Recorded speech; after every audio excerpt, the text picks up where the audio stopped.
So, dudes, welcome to a Lil Think, and this is going to answer a question by, let me close Malwarebytes. This is going to answer a question in my Discord from Nate, period.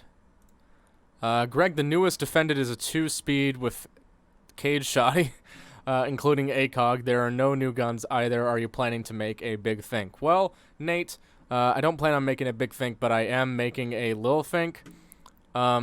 I don't think this is a really appropriate question for this environment here.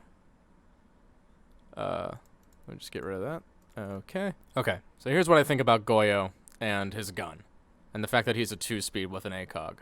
I'm also got a comment on the recycled guns thing. So, for those who are new to Siege, Nuck and Warden, which were operators that we added 3 months ago during Operation Phantom Sight, that was the summer patch for Siege, they were the first operators to get completely,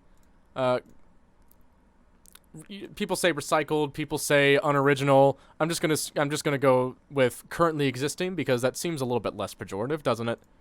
Guns that already existed in the game for their loadout options. The M590 belongs to the SAS, MPX belongs to Valk, P10 to Clash, SMG-12 to the Koreans, Nuck got Smoke's FMG-9, the Navy SEAL Deagle, as well as Legion's 612 Suppressed 5.7. What I'm getting at is that they're not new compared to what Mozzie and Gridlock got. Mozzie got 2 new primaries. Gridlock got 2 new primaries. Well, one primary was modified a little bit. Capital has 1 primary with a 100-round mag. Gridlock's was 60 rounds. But basically, up until this point, we've had at least 1 new gun, which with each of these DLC operators. The exception, I shouldn't say the exception because I'm talking at least 1. Lion and Finka, but Lion got a Franken gun. I'm probably looking right at it, yeah. Got a V308, and Finka got the Spear 308. So those were 2 new guns that came during Operation Chimera. That was a while back. But they got the... Finka got the Russian Spetsnaz LMG, as well as a bunch of Russian guns. And see the French flag there. Lion got some other French guns that the GIGN already had access to. So we're getting new operators with new gadgets, but it looks like we're going to have to get used to not seeing new guns. And I think some people are kind of disappointed by that because we've been, if you've been playing the game as long as I have, since 2015 when it came out, we've had new guns with each set of operators introduced to the game. So we've kind of operated under this expectation of content when we buy the Season Pass. That's another argument people make about why they don't really like this. We got a new Season Pass every year, and we got new operators with new guns to play with. Now, I guess that's not the case anymore. Craig Robinson, Epi, had this to say about it. We already have around 100 unique weapons in the game. There's a limit to how many weapons we can license/legally use in the game. It's also beneficial for players to have their skins available immediately upon unlocking an operator, and not have to learn a new recoil pattern.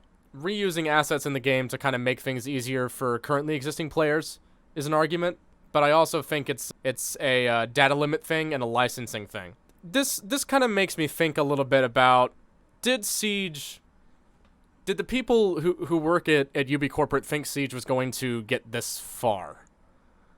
Maybe they didn't.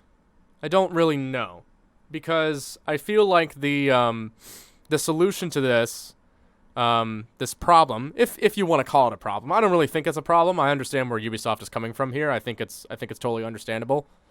I am a little bit bummed out that we don't get new shit to play with each patch, because you go to different corners of the globe, you go to different special forces units, and get to kind of play with their native weapons. You know, if you're into this sort of thing, if you're into military tech, Siege had on offer a lot of really cool stuff to go shoot bang with. And now that doesn't really seem to be the... it still has a very eclectic mix of guns. I mean, here's all of them. That's a lot. But we've come to expect a certain thing after the game being out for over 4 years, and now all of a sudden Ubi's going, oh, we can't do that anymore, sorry. Too many. We're out of room. Can't do it. So maybe a little bit further back, somebody could have said, hey, if we're adding, at least 3 new guns with every patch that we do every 3 months, maybe we should kind of chill a little bit and recycle some of the guns from the get-go where they make sense. And I think that they were experimenting with that with Lion and Finka, and maybe if they had done that, we wouldn't be in the mess that we are in currently. I'm a little bit bummed out about it, but I'm not too pressed about it because Siege has always been about the operators anyway, and I think it'll be easier for players to main different characters now because you're not gonna have to learn a new recoil pattern with like every single operator in the game, and it's not like we don't have operators from vanilla that have reused guns anyway, right? So that's kind of where I stand on it. It's a little bit of a bummer, but it's not too bad. There are some situations where I feel like some guns should have been used as opposed to other ones, though. I think y'all are on board the give Warden a P90 train because why the fuck? Just what? He's a Secret Service agent, and he doesn't have, like, something small and compact. It doesn't really make much sense. If you're a military tech nerd and you pay attention to shit like this, I'm sure you probably look at situations like Warden's equipment and go, huh, that's a little, that's not right. But you gotta also understand that the average person who plays these games and they're getting more mainstream doesn't really know that. So it's just something to keep in mind.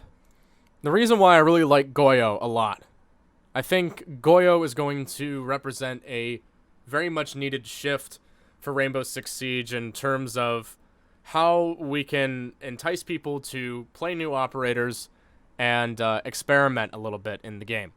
The TCS G12 that's used on Cade has a ACOG on it, and for the longest time we weren't giving any defenders that were not free armored anchors ACOGs because it was a balance thing.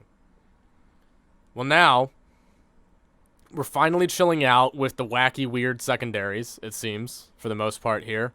Goyo just gets a standard handgun. And his gadget, although it's pretty simple in terms of its design, is basically just that new deployable shield with Capital on top of it. It's deployable shield plus Capital. It's kind of his ability, which some people argue is kind of lazy on Ubi's part. I think it's fine. But now we're starting to see Ubisoft get a little bit out of their comfort zone and start to add operators that are unique in the sense of how they exist compared to other operators in terms of their loadout choices, which I think is going to be really important. What Goyo brings to the table is an ability to operate in a wide variety of environments because he's a 2-speed with an ACOG. He can peek a little bit, kind of dial back towards the site and do a little bit of both. He can do a little bit of roaming, he can do a little bit of anchoring. And I think operators with this unique options like this are going to be more enticing to players. And so I think it's kind of necessary for the game to move forward. But I'm kind of rambling at this point, and I've kind of run out of stuff to say, so I'll just wrap it up. What do you guys think about the new weapon choices for the operators coming to Siege? Let me know what you think in the comments below, and I will see you all on Operation Modelo Time very soon. Thanks for watching.